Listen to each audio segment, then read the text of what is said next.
The force that compresses that spring is called the normal force. Everything, including this building, wants to fall through the Earth, but the Earth pushes back with an equal and opposite force, the normal force.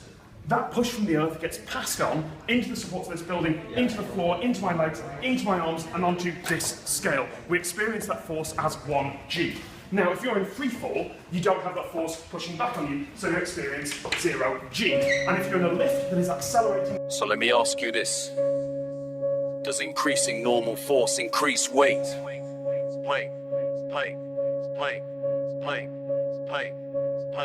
If we define weight as the gravitational force, no, gravity is constant. But if we define weight as the force the object experiences due to the surface pushing on it, when yes, the higher the normal force, the heavier the object feels. And if the normal force keeps increasing, the apparent weight of the object will keep increasing indefinitely as long as the force continues to grow. Would you like an example? Sure, let it flow. You step into an elevator with no idea what's about to happen. You press the button for the sky floor and the doors close. This elevator has a special feature. It gradually accelerates upward over a full 24 hours until it reaches an extremely high speed. Phase 1, the first few minutes feels normal.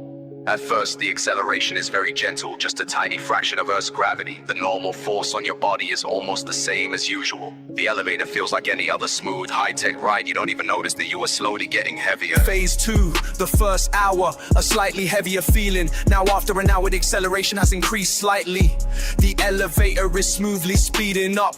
You feel just a bit heavier, like carrying a small backpack. Nothing is uncomfortable yet, just a subtle pressure in your legs when you stand. Phase 3, after 6 hours, noticeable weight increase. By this point, the acceleration has increased to twice Earth's gravity. Walking feels like you're wearing heavy boots or a weighted vest. You have to use more effort just to lift your arms. Sitting down feels amazing because standing takes work now. At this point, you start to wonder, where is this elevator actually taking me?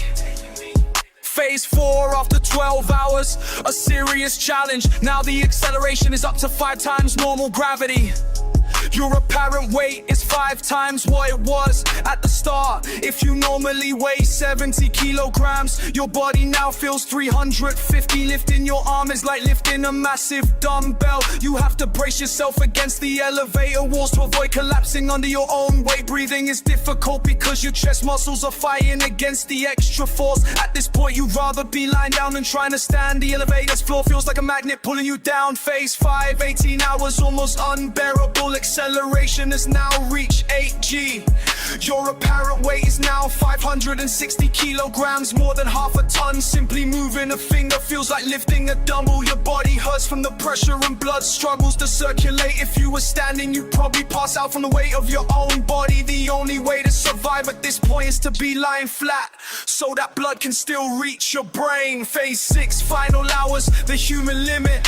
At this stage, you've been accelerating for nearly 24 hours. The force pressing you into the floor is now 10 times Earth's gravity. Your apparent weight is now 700 kilograms, way beyond what your body can handle. Blood struggles to reach your brain, causing you to black out. This is called G. If you're lying flat, you might survive a little longer, but your heart is now struggling to pump blood through your body. Breathing is almost impossible because your chest muscles are being crushed by your own body weight. At this point, a normal human would not survive much longer. At this point, a normal human would not survive much longer, but let's assume somehow you stay conscious and the elevator keeps accelerating past 10g.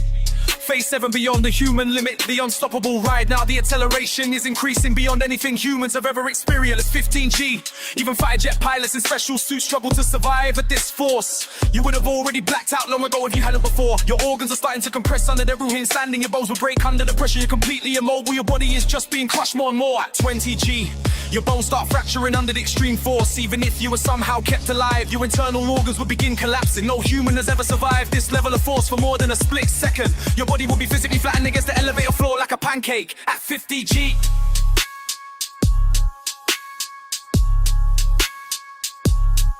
At 50g.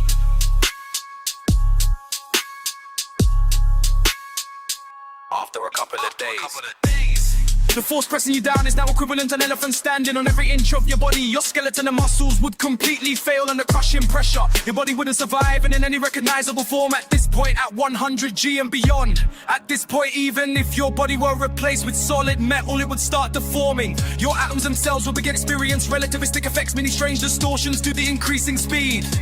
If this kept going forever, you wouldn't just be destroyed, you'd eventually be compressed into a dense, unrecognizable mass due to the sheer force acting on you.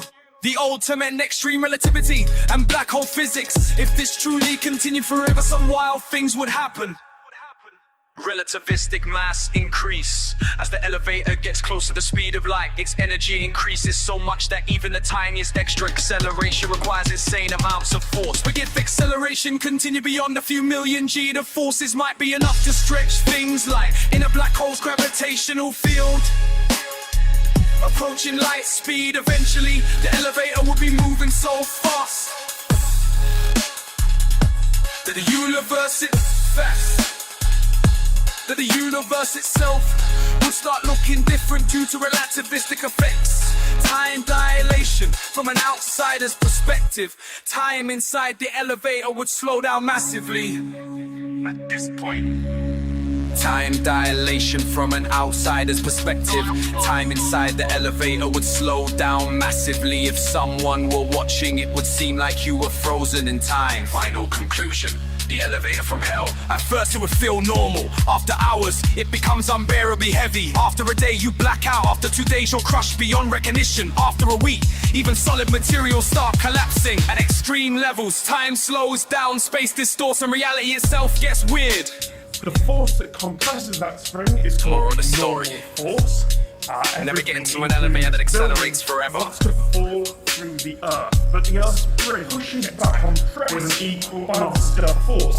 The normal heavy as the stuff, that push force gets spring press it into the higher of the building, into the floor, into my legs. The force by compressing onto this is called scale. Normal experience that force as everything, including this building. If you're in wants to fall, you don't move the earth, but the earth pushes back with equal and opposite force. The normal accelerates.